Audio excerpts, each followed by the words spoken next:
If you're new here, hi, welcome. I'm Jen. I'm so happy that you found Pitching Powerhouse. A little about me. I started Generation PR, my PR firm, 21 years ago. I was an attorney practicing litigation and did a complete 180. I had zero experience in PR. I had no media contacts. I followed a gut instinct after I found a fragrance brand that I fell in love with on actually my bar trip of all things when I was in London. And when I ran out of this beautiful fragrance, I tried to track it down. And again, this was 20 plus years ago. So Google wasn't Googling at the time, but I tracked down this fragrance and it turns out it was based in California and nobody had ever heard of it. And so when I reordered some, I emailed the founder of the company, who was a total stranger, and I said, I would love to help you get some visibility for your products. I love the brand. I get stopped all the time. People ask me about it. And I would love to help you get some more sales and just have people discover your brand. I'd love to help you get some media coverage. Send me a box of products, which sounded like kind of scammy if you think about it. And I'll use those products and give them to celebrities and magazine editors. And hopefully somebody will talk about it and fall in love with your brand as much as I did. Somehow that lady on the internet trusted me and sent me a huge box of free stuff. And I had lotions and shower gels and everything smelling so beautiful in my office. I was still practicing law at the time. I did all this work for her unpaid. I loved it so much. And I thought, if I can actually get paid to do this, this would be the greatest career ever. Somehow, 21 years later, here we are. And I've learned a lot along the way. And I've been so fortunate to work with so many women all over the world the last, let's say, maybe 15 years or so, coaching and supporting them and giving them strategies to grow their own agencies.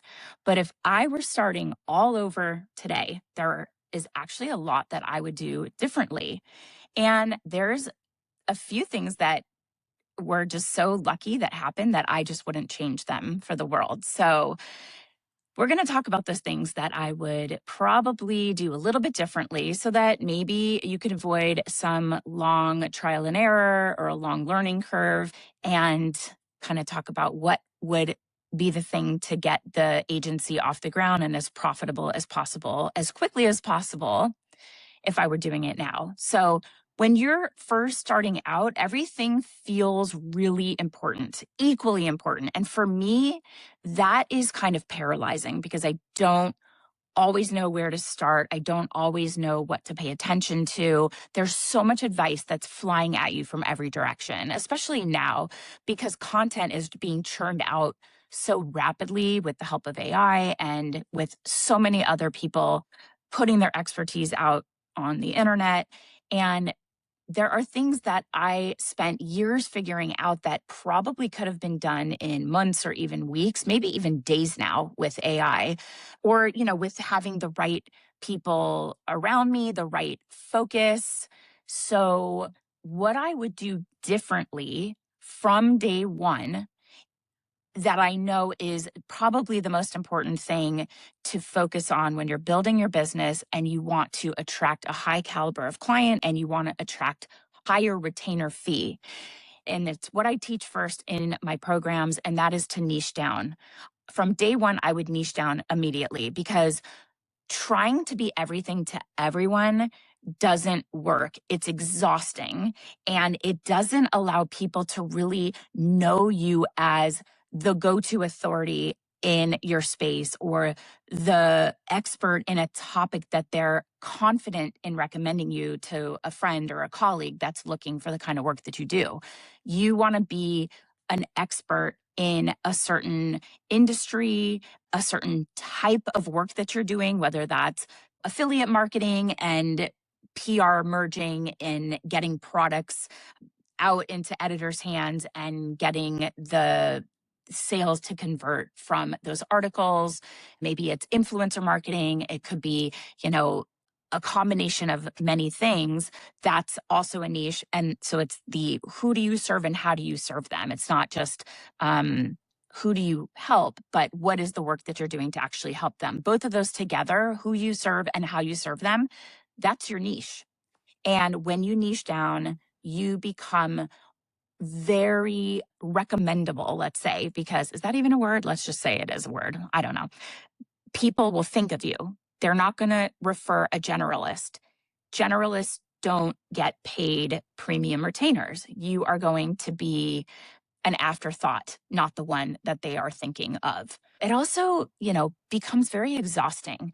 You're constantly making new connections. You're constantly having to learn about the ins and outs of a new industry. But when you niche down, you get to go deep and you get to become a real subject matter expert. So I also suggest choosing some areas of interest that are also personal interest for you, so that if you're going to be doing this for more than 2 decades like me, you actually love the work that you're doing that whole time. So think about niching down. Another thing I would do right out of the gate is I would set real rates right from the start. If I were going to offer some kind of introductory pricing, I would be very clear with my client that it's for a specific limited time. I would explain why it's introductory pricing. So for me, I was very honest. I'm a lawyer and I have a lot of ideas on how to promote your brand. And I really love your products and I can't wait to share them with media contacts. But I'm just getting started and I'm going to show you how hard I can hustle. And I'm going to show you what it is like working with me, what a great communicator, the ideas that we come up with.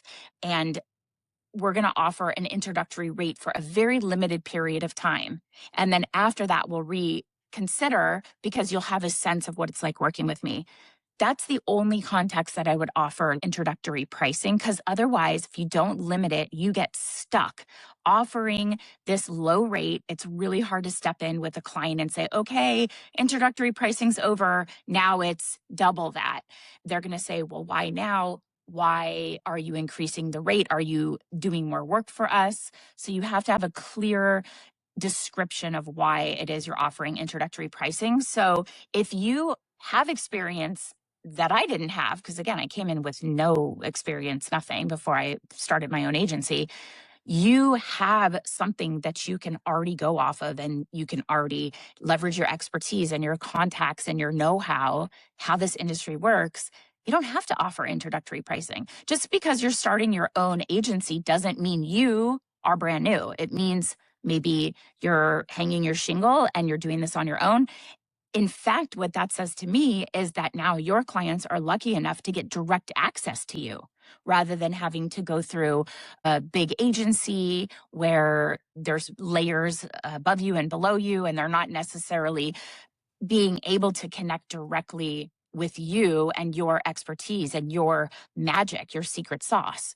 So the fact that now you're on your own and yeah, your agency might be brand new, but your genius, your know-how is not coming out of left field like mine did. And if you're the one running the show, your clients are lucky to now get direct access to you. And that's very valuable. You get to really like hold their hand and do great work, high level of service. And that's really great. You don't want to get stuck with introductory pricing with a client. The other thing you need to do before you ever get into a relationship with a client is create a solid contract before you actually need one. You don't want to scramble to create a contract after a client situation forces you to need a contract. So a contract is going to protect you. It's going to set forth kind of the rules of the relationship, and everybody agrees how things are going to work. It's how and when do you get paid? What's the scope of work? What's the choice of law? This is my area. Obviously, as an attorney, I know how valuable a contract is. And inside my program, I have my agency accelerator. We have created a contract template that we share, and I will advise you, I'm not your lawyer, but run it by your lawyer. But there are a lot of contract terms inside our template agreement that come from real life situations that have come up in my business that we are now protecting ourselves, my agency, and other members of my community from these possibilities because they've actually happened in real life. And if it's not set forth in the contract, it's kind of up to interpretation. So a contract leaves things very clear, crystal clear, so you don't have to wonder. And you want to have a solid contract that protects you, protects your intellectual property, which is your media contacts list. Clients don't get access to that. That's yours. It's proprietary. The contract will protect that, things like that. So you have something in place before you actually need it, not after you're in a pickle and you're like, okay, I wish we had a contract that set up how we're going to handle this situation. The other thing I would do, because the first 10 years of running my business were very lonely, I would find my community early. And I will say this is not optional. Do not try to go it alone. It is really hard of every aspect of running your business, just even understanding how people are pricing. Where do you fall in this pricing scale of all the other agencies of your size and your level of expertise? What I'm noticing when people come into my community and enter our programs and we get on calls, they are shocked at what other people are charging. I've had people that are providing services for a tenth of what the kind of going rate is, and they don't even know that other people are charging a more premium retainer for that same level of service, maybe not even the same amount of experience or expertise or qualifications. It's kind of crazy. All the members of my programs, I'm so lucky that I have found such an amazing community where everybody is adding so much value and has such a great perspective and really helpful and great recommendations for things. They're all excellent at what they do. They all care about providing quality service to their clients. And a lot of the members are way underselling themselves. That's one aspect of it. It's just amazing to get involved in a community where you have met your people and they understand what you're going through and you understand them and you feel like you're not alone. Don't try to go it alone. It's lonely and you don't have to do that. We have a lot of amazing programs and communities that we have built and luckily attracted some really amazing members into these programs that are happy to share what they know with you. So you don't feel so alone. The other thing is I would start building a personal brand alongside my agency brand. Build your personal brand alongside your agency brand because you can put out thought leadership. You will have the kind of branded imagery and your website and your logo, your colors. You don't have to go crazy on all of that, but it is nice to have that out as you're building your business so that you can attract your ideal clients like a magnet. And when I immediately started, I was kind of rebelling against my boring identity as a lawyer and my boring ecru colored business card with black type and super, super boring. I chose a logo and a business card and brand identity on my website that was whimsical and colorful and had like this beautiful Poochie inspired floral pattern.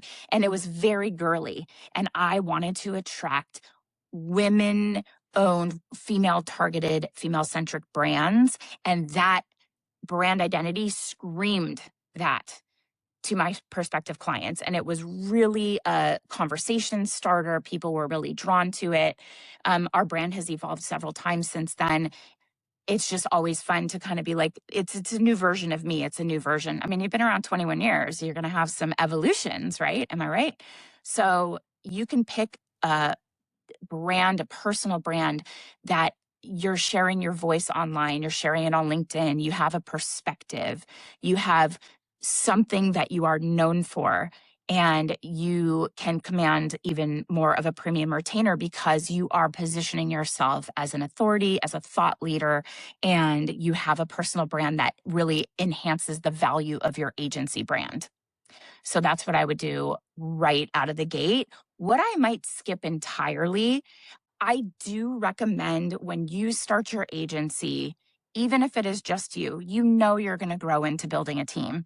If you position yourself as a solopreneur, you're going to command solopreneur rates, which is like a freelancer. When you are positioned as an agency, even if it is just you at the moment, I would say we can support you. We would love to help you with this launch strategy. We are so excited about the opportunity.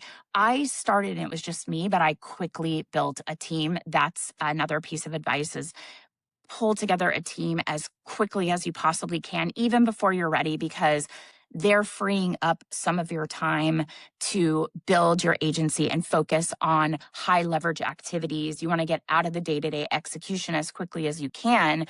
I knew that I was going to build a team really quickly, but even when it was just me, I would say we can support you. But what I never did is trying to look bigger than I was with any kind of fake pages with team members on it and stuff like that. You don't want to be misleading, but your plan in building an agency is to bring on a team member as fast as you possibly can, even if a virtual assistant for a few hours who can help you create, graphics and write articles or whatever to free up your time for strategic growth and focusing on growing your business. So you can say, we can support you, but don't put up fake emails, fake assistant emails that all go to you. It's just hard to keep straight and it feels a little deceptive, and we don't want to do that. You want to be legit and honest right out of the gate. You definitely do not want to be saying yes to every opportunity out of a scarcity mindset. I can't even tell you how hard it is to unlearn this, but it's that scarcity and fear that this might be the only opportunity, or you're saying no to prospective revenue.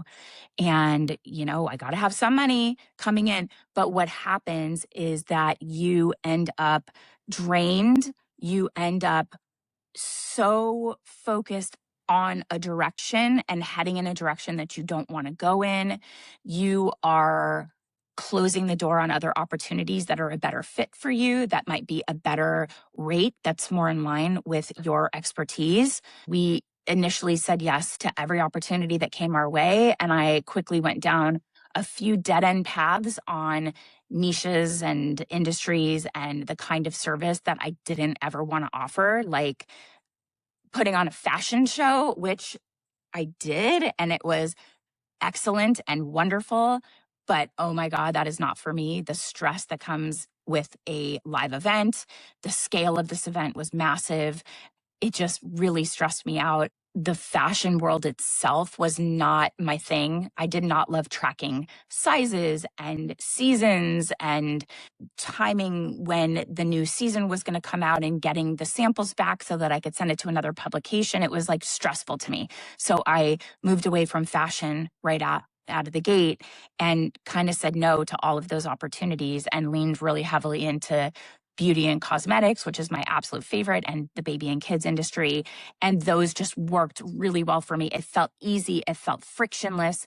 But man, those few events that I did, I feel like I aged 10 years just putting those pretty large scale events, but it just was too stressful for me, not my thing. And so anytime those next opportunities would come along, I would say, no, thank you. And I also had to take those fashion show case studies off my website because I did not want to be attracting more of the same, because your case studies will act like a magnet. And if you want more great work, just like the work that you've done that you excelled at, you got great results, that's a case study, and it's going to attract ideal clients who want the same results. So I had to take down the fashion shows because I was like, no large scale events, no more for me.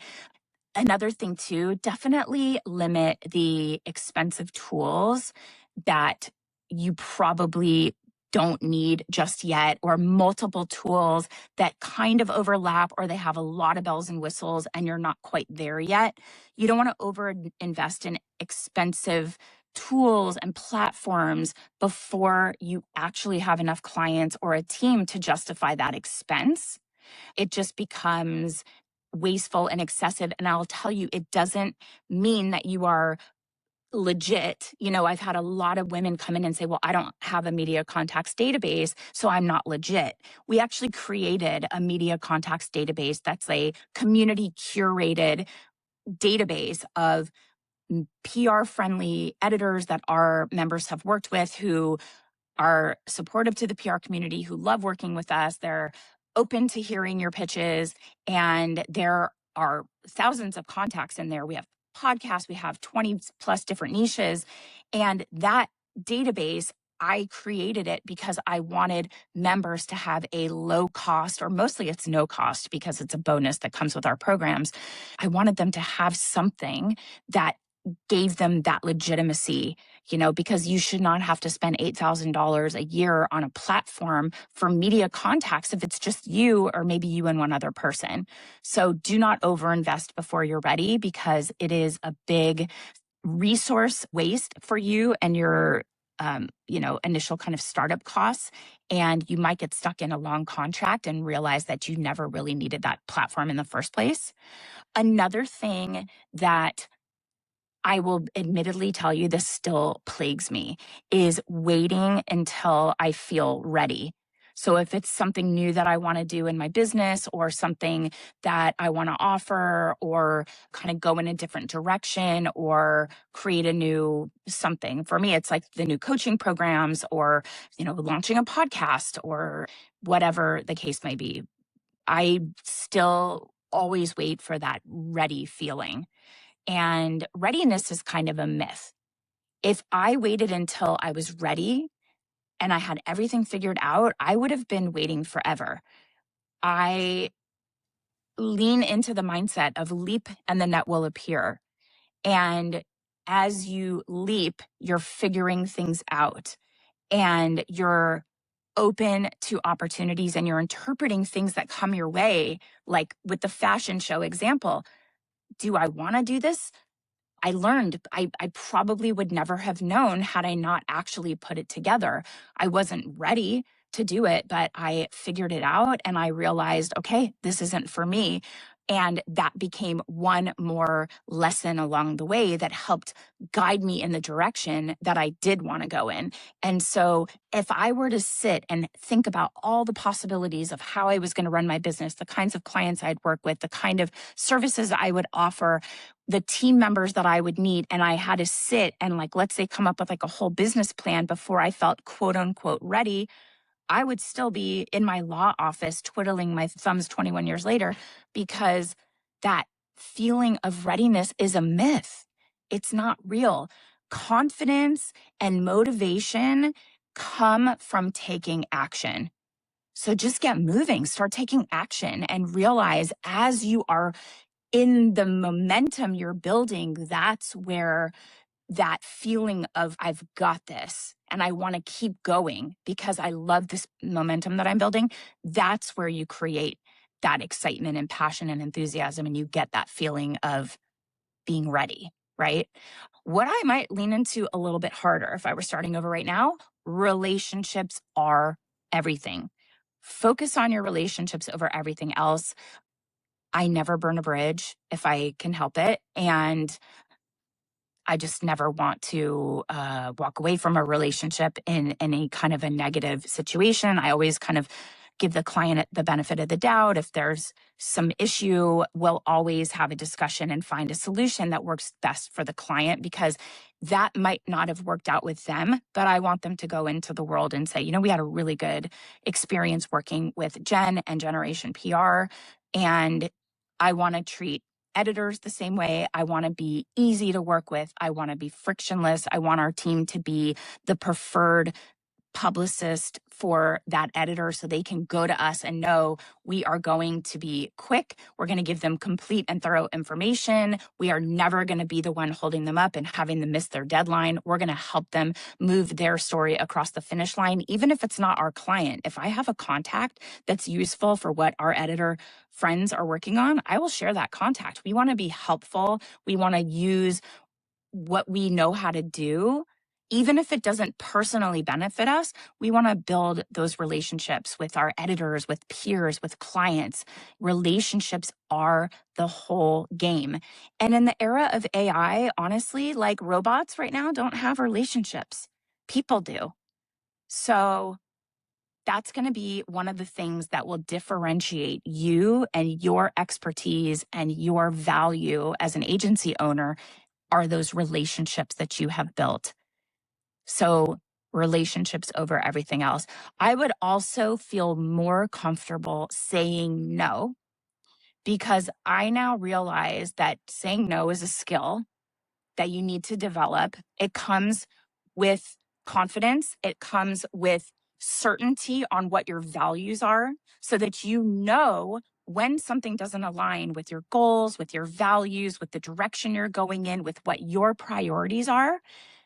Saying no is so easy because you're saying no to something that allows you to say yes to the things that matter the most to you because you're clear on your goals and your values and your priorities and the direction you want to go in, right? So say no. Don't apologize for saying no. It is an actual skill. And I'll tell you, the older I get, the more it's like you give 0 Fs. Saying no is one of those places where I'm like, nope, I'm not doing it. I don't have time. I don't even have to tell them. I'm like, that's not something that I'm going to participate in. No, thanks for thinking of me.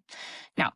Another thing is lean more into rest as a business strategy, not as a reward for being productive enough. I used to feel guilty, even when I had little kids, little babies. I used to feel guilty for taking time, taking a break, taking a walk, a moment to myself, just going. And for me, I love wandering around Home Goods or Target for an hour. It is like therapy to me. I just love it. Now I have my dog. My sweet dog is sitting right there, and she's my little coworker. But I take her for a walk every single morning, first thing for an hour. I get my steps in, I get out in the fresh air, I get some sunshine on my face. And that fuels my energy for the rest of the day. And I used to say, I'm going to get all of these things done. And then when I feel like I've been productive enough, that's when I'll go and take a walk. And I don't do that anymore. I start my day with the walk, which has been such a solid business strategy because I used to be a little bit distracted. Like, should I go for my walk now? No, let me just do this one more thing. And I always had this thing in the back of my mind that was like, should I go now? Should I check into one more thing? And now I know that first thing in the morning, I'm going to do something for me and have a clear head and start my day.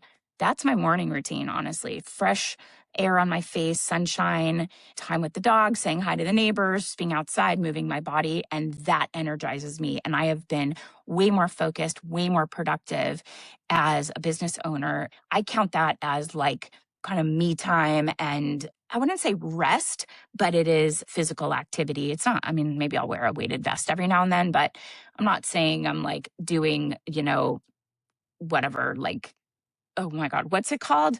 That training that everybody, this is the thing, you get to be my age and your brain forgets little words. CrossFit is the word I was looking for. I'm not hardcore CrossFit, but just that moment in the morning walking in the sun feels like a perfect start to the day. And it's not a reward. It is in and of itself just a thing that I do for me, for the dog, and I don't have to earn it through productivity first thing in the morning. Another thing I will tell you that I don't hear enough, certainly not enough men, business leaders talking about this, but I believe that we all have instincts as human beings, especially as women. We're really good at reading people, reading a situation, and then somehow we talk ourselves out of our instincts. And I would have learned to trust my instincts earlier instead of second guessing everything. And my instincts have never steered me wrong. They have been incredibly powerful as a leader of my agency, of my communities, as the leader of my family, because I'm like the sort of nucleus of the family and I take care of the house. And you have instincts as the leader of your company, as a CEO, as a woman. There's intuition that we sometimes talk ourselves out of. I have a whole lesson inside my program that's on red flags, and it comes from years and years of experience of having an instinct and then talking myself out of it so that I could move forward and, do something with a client that I probably had better judgment that I ignored. And I will tell you, every time I've ever ignored my instinct or those red flags, it has always come to bite me in the ass. So what I would have done earlier is trust my instincts and not second guess everything and realize that my intuition, my gut response to things, the way I initially feel, the little nuances that I pick up on in conversations, that is very powerful and telling. And it's kind of like a superpower. There's a lot of things out there that are giving you signs, giving you information that we sometimes ignore because it's just easier to just be like, you know, no, it's money, it's a client. Let's go. And you're like, oh my God, the red flags were there. The way they treated me during the courting process, the way they ghosted me. Now I'm chasing down their invoices. They begged for a discount and now they're second guessing every single thing that I do. And they're paying me half of what my other clients are paying me. That feeling initially, that gut response that you get to a conversation, to an interaction, pay attention to that and don't second guess it. Yeah. And it's all a journey. So just enjoy the journey while it's happening instead of trying to rush to the next milestone. I have always been goal oriented. Got to do well in high school so I get into a good college. Got to do well in college so that I get into a good graduate school. I got to crush it in law school so that I get a job at a great firm. And it's like things are moving. And I had a life coach once. I mean, she wasn't my life coach, but she was at a seminar and she said, and you do the next and the next and the next, and then you die. And I was like, oh, you're just constantly looking for the next thing rather than enjoying the process or the journey or the steps that are involved to achieve that thing. And it's a hollow existence. It just feels like you're constantly in achievement mode.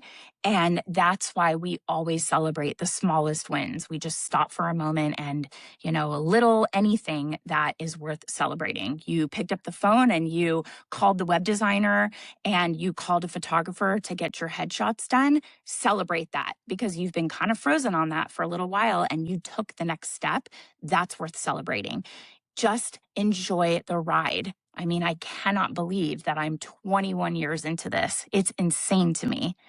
And I will say I have paused and really been like, wow, I am so lucky that I made that decision and I trusted my instinct way back when to leave law and invest in myself and bet on myself in order to start my own business. And I love it so much that I want to share everything that I've learned along the way. That's what this episode is for, is to give you a little insight into keep, ditch, lean into a little bit more. Trust the process, trust your instincts, enjoy the journey while it's happening. Don't be so focused on the next and the next and the next. And let's do it together. So I hope that was helpful. I love sharing this stuff. And let me know on Instagram or reach out to us and let us know if anything that I said today resonated with you. And I want you to go out there and crush it this week because I'm going to be over here crushing it too.